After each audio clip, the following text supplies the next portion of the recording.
Hey, what's up, tool tubers? Wrenches here. I just wanted to make a quick video on the things that I've gotten by with over the years from Harbor Freight.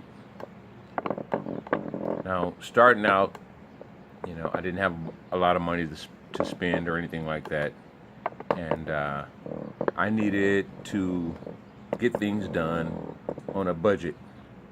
So I progressed. I bought things on the low end, do-it-yourself or homeowner brand items, and Harbor Freight helped me get by, for a lot of years. Now, I started out my collection with these drill masters. I bought this set, probably this drill and what was it, a drill and a flashlight, I think it was. I don't know. The damn flashlight has gotten away from me. It's around the house somewhere. I probably got 2 or 3 of those damn things. But for 20 bucks, and you needed to get some work done, man, that's unbeatable. Now, it was NiCad technology, and the batteries were good for very little, if anything. But, and heck, these things don't even charge anymore. I've left them alone for so long now. But these are the tools that got me by. I bought, the drills. I bought the impact driver. And then I bought 2 of these. I bought one, I was on a ladder, and I dropped it and cracked it right at the doggone base. And I have a buddy that was into RC cars and stuff like that, and I gave it to him, so he could use the motor and do some things with that. So after I cracked that one, and I went back and bought another one, I eventually moved up to this 18 volt with the huge battery. They're both 18 volt, but that battery just looks so much more powerful and looks like it had a lot more oomph, to it, so to speak. Plus the little LED light, on the end of it, So I moved up to that. Afterwards, my son came home on leave, and he bought me this Chicago Electric set, the 4-piece set. You got the hammer drill, the light, the circular saw back here, 5.5 inch, and a sawzall back there. He bought that for me for a birthday / Christmas gift, or what have you. So he gifted that to me, and the drill is outstanding. The reciprocating saw, I didn't use a whole lot. I don't know why, man. I'm just not a fan of those. I don't know. They have their uses and purposes and whatnot, but for the shape of it and what it does, I don't know. I just don't really care for that doggone reciprocating saw, or any reciprocating saw, for that matter. Good for cutting nails out of studs and whatnot. They have their purposes, but it's like, one of those tools. It's like when you buy a tool kit, and it's 104 pieces, and 60 of the pieces are freaking bits, So they throw in a damn recip saw, that's just standard, I guess, and whatnot, and I don't care for it.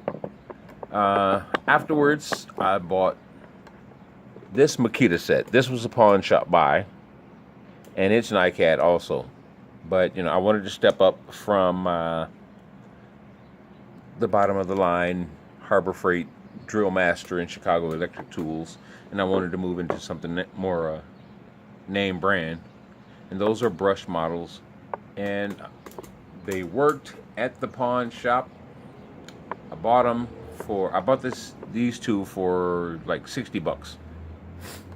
I got them home, and I was going to got a charger and everything, but I was going to buy some refurbished batteries, and the day after I got them home, the batteries lasted for 2 days, and then died out on me. So it worked fine enough to be sold at the pawn shop, but that was about it. All right, back there is a tool shop, 1/2-inch impact.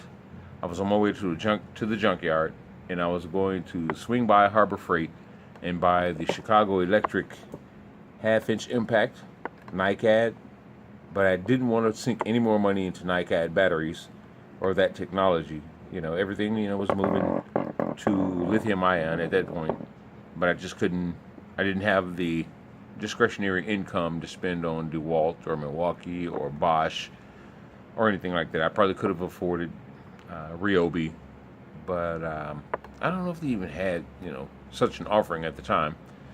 But at any rate, I was going to get the Harbor Freight impact gun, and I decided, let me look online right quick and see who else has what else out there. Rather than going to spend $100, on another NiCad product, when they're on the way out, I want to see what I can get in lithium ion, for a decent price. And I happened to check Menards, and they had this tool shop,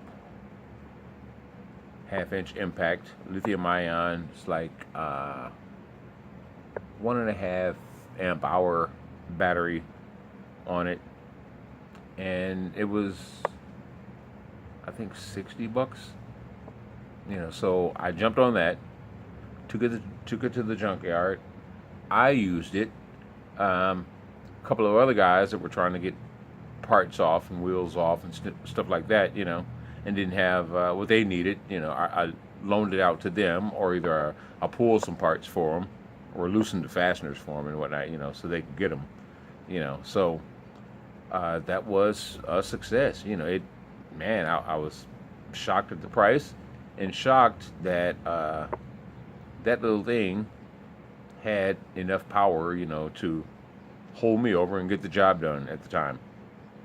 So now having Milwaukee tools, this thing just pales in comparison. Where are we at? That's a spare battery charging that I haven't charged them in so long.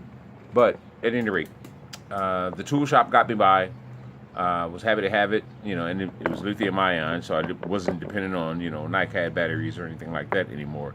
I was stepping up, and it was affordable, so that was just the next step in the progression.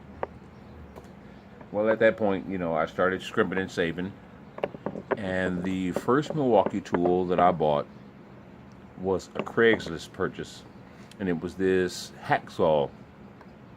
I caught that on Craigslist for $35, I think it was. $35 for the hacksaw, and the battery I think I got for $15. So that was the beginning of my buying a name brand, buying Milwaukee. Next was the drill and the impact. So I bought those next, M12.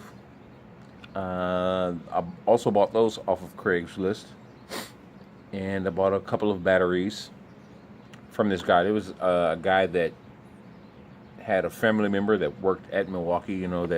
That's what he told me. That refurbished, the warranty tools and stuff like that. And retrofitted them and fixed them up.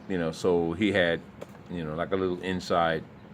And he always, have a bunch of stuff, offered on Craigslist, but he was had weird hours and whatnot, that he'd respond to you and whatnot. But since I worked third shift, and it was pretty close to where the hell he hung out at or did whatever, I think the dude was on drugs or something, actually. That's my thought, keeping these kind of hours and whatnot, nothing good happens after midnight. But at any rate, he would deliver, to the job, so I go out on lunch and make my purchases.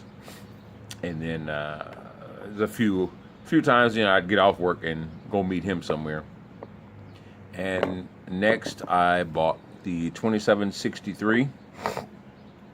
That was my next purchase. That one I bought at Home Depot. I paid full price for that damn thing. And then 7 days later, the following week, oh my goodness, man, it went on sale, man, you know, for like, man, what did I pay for it? I think I paid $290. It was close to $300 what I paid for it. Might have been $263. It was close to $300. And then the following week, you know, the price had dropped dramatically, you know, and I was disappointed, needless to say, you know. So those that are buying Hercules and Bauer and whatnot, you know, you can buy these Bear tools, and I bought that Bear tool. In fact, both of them, the 2763 and the 3/8. Next on my list is the mid-torque impact and a half-inch ratchet. I forgot to bring my ratchet. Where the hell is my ratchet? I think it's in the car. But yeah, that was my progression, you know, stepping up, and that's the order in which, you know, I made these purchases, you know. So I bought the half-inch, and then I bought the 3/8 to fit into spots that the half-inch is just, you know, way too big for and way too powerful for, you know. So, and then after that, I bought my Harbor Freight fan, you know, because I had to have me an LED fan, you know, like everybody else, you know. So, having said all of that and whatnot, you know, Harbor Freight saved my bacon for a lot of years. Guys, you don't have to immediately start out, you know, with the top of the line items. You know, go get what you need to get the job done at the moment that you're doing the job, you know, and then progress. Save, scrimp, you know, do what you need to do, and then step it up, you know, progress into, you know, the top of the line items, you know, like Milwaukee or DeWalt or, you know, any competitive brands, you know. So that's how I did it. That's my story, and this is another tour of some of the items that I have, you know, in portable boxes, like that black one back there, you know, and I've got other items, you know, so we'll discuss those at a later point. Well, that's all for now, guys. I appreciate your attention. Thanks for watching. Please rate, comment, subscribe, and share if you so please. I appreciate your time. This is Rob's Wrenches. I'll talk to you on the next one. Out.